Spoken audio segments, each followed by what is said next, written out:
Hey everyone, Mr. Mack here.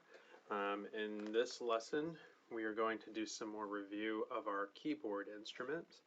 And in our face-to-face classes, we are brushing up on our skills of note naming on the keyboard and putting together major scales. Major scales are very important in order for us to be able to identify patterns in music that we read through for the first time, and it helps us understand and explain a lot of the relationships between all the notes that you see on the keyboard. So let's do some review real quick. So if I'm looking at these top row of keys, top row of keys here, these top row of keys are called the accidentals, okay? And these are keys that should look elevated on your keyboard. So they are raised up and they're further back on your keyboard, and so they are called accidentals. The bottom row of keys here, the lower level keys, these are called the naturals, okay? The naturals are the musical alphabet that we're used to seeing.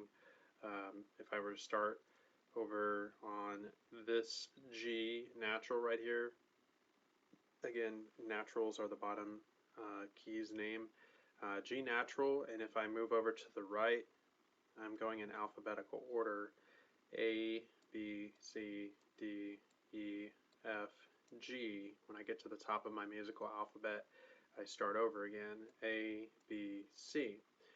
So one of the things I'd like for you to do is I want you to look at your keyboard that you have that you're practicing with at home, and I want you to see how many different naturals that you have on your keyboard, and try to figure out if the lowest one is an F. A lot of the times the keyboards that you're using at home have a very low note that's an F natural, and then it should go all the way through a couple times until we get to a C at the top. Okay, so now we're going to go back to the accidentals here on the top row. So these raised notes that you see here are going to have two different names. Okay, these two different names are going to interchange, or they're going to switch their names based on what type of major scale that you want to play. Okay, and the fancy word or the fancy name we have for these accidentals with the shared names, they are called enharmonic tones.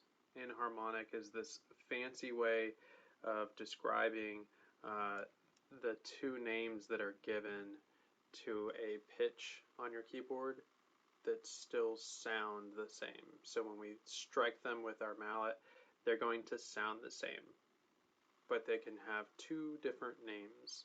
Okay? So let's ignore this down here and let's just focus on our groupings of accidentals that we have here. You'll notice that we have a grouping of two accidentals, then we have a grouping of three accidentals, a grouping of two again, and a grouping of three again. Now the names of these accidentals, they do not change. Same way with our naturals that are on the bottom. The order that you see them is the order that they're always going to appear on a keyboard. We don't switch them or slide them around or anything. So if I were to look at the accidentals in the top row and I wanted to know their names, if they were flats, if I were looking at them and thinking of them as flats, then I would have D as in dog, flat, E as in egg, flat, G flat, A flat, and B flat. And then when I get back over here, I have my grouping of two again. It looks really similar to the grouping of two that I started with back here. Shares that name, D flat, E flat, G flat, A flat, and B flat. Okay, so those are the flat names that we have. Okay, and the way that we get those flat names comes from the naturals that are down and to the right side of them. So again, down and to the right side. So for example, I have a D natural here in the bottom row, and if I wanted to lower the sound of this D natural and I wanted to make it flat, then I'm going to lower it and lower the sound and come from D, and I'm going to go to the from D, and I'm going to go to the accidentals here, and this note here is a lower sound from D, and I want to make it a D flat. Okay, so again, you take the D and we're going to flatten it down to a D flat. If I took this E natural here and I wanted to flatten it, that means I'm going to lower the sound. It's going to turn into an E flat. Okay, same thing here, G to a G flat, A to an A flat, B to a B flat, and then it repeats again, D, D flat, E, E flat. Okay, so now if I had to do the opposite and I wanted to get the other name of each of these keys, we use the word sharp. And that is a word that raises. It's a word that tells us we are going to raise the sound of the pitch. So the sharp sign looks like a little pound sign or a little hashtag sign here. So we've got C sharp, D as in dog sharp, F sharp, G sharp, and A sharp. And then it repeats again. C sharp, D sharp, F sharp, G sharp, and A sharp. So now, if I look at the natural keys, let's say we start with this C natural down here, and I want to raise the sound of it. I want to raise the sound of the C, so I want to turn it into a C sharp. Then that means I'm raising it up, and so I'm going to have a C sharp that's up above it. If I take a D natural and I want to raise it, and I want to raise it by going up and to the right, that creates a D sharp. Again, the sharp tells us that we are raising the sound. F, I'm going to raise it to an F sharp. G, I'm going to raise it to a G sharp. A to A sharp. C to C sharp. D to D sharp. Okay? Now, one of the important things we have to understand is when we are supposed to call them sharps or flats. And the easiest method to use is to understand the distance between all of the keys, and a combination that's going to be really important to remember, and that combination is going to be W for whole step, W for whole step again, and H for half step. Then we're going to have a W for whole step, W for whole step, W again for whole step, and then H for half step.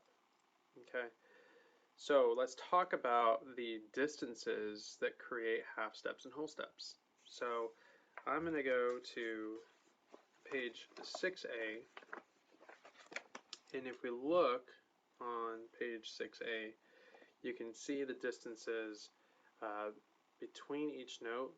The smallest distance that we create from each note on a keyboard is a half step away. So again, the smallest distance. So that means I might go from a natural to an accidental, then an accidental to a natural. That smallest distance, if I were to hit every single note on the keyboard without skipping one, that distance is a half step. Those are all half steps apart.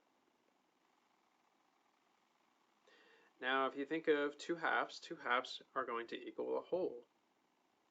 So in order for me to create a whole step, I now have to combine two half steps to achieve one whole step. So let's say I wanted to go from this note right here, and I wanted to go a whole step to the right. Well, I know the distance from this key to this key is a half step. From this key to this key is a half step. So now the whole step is the distance from here to here, because I've skipped this one up top, okay? So we have a whole step right there.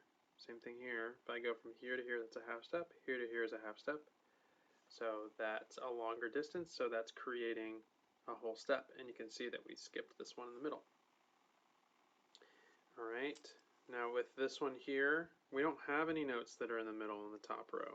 So that distance between these two notes is actually going to be a half step. Okay.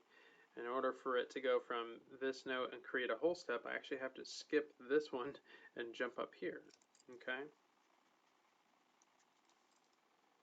So what I'd like for you to do is I want you to go through page 6A and fill out our examples here. It says at this moment, locate any half steps or whole steps that you can find on your keyboard and try to fill in some of the blanks here. So for instance, what is a half step above C? Okay, so if I were to find a half step above C, I'm going to go back to page XV, and I'm going to find a C, and I know the smallest distance from here to the next closest note, which is going to be this one right above it, that's a half step. So that means I'm raising it up. So the distance from a C to this note is the smallest distance, so I'm raising it to a C sharp. So that half step above is going to be a C sharp. Now I'm going to look at this one. What is a whole step above D natural? So I'm going to find D natural here. Okay, and I know where my D natural is on my keyboard, and I want to find a whole step above it. Remember that when we go to the right side, it's all alphabetical. So from D to this note would be a D sharp, and that is not a half step away, or sorry, that is not a whole step away.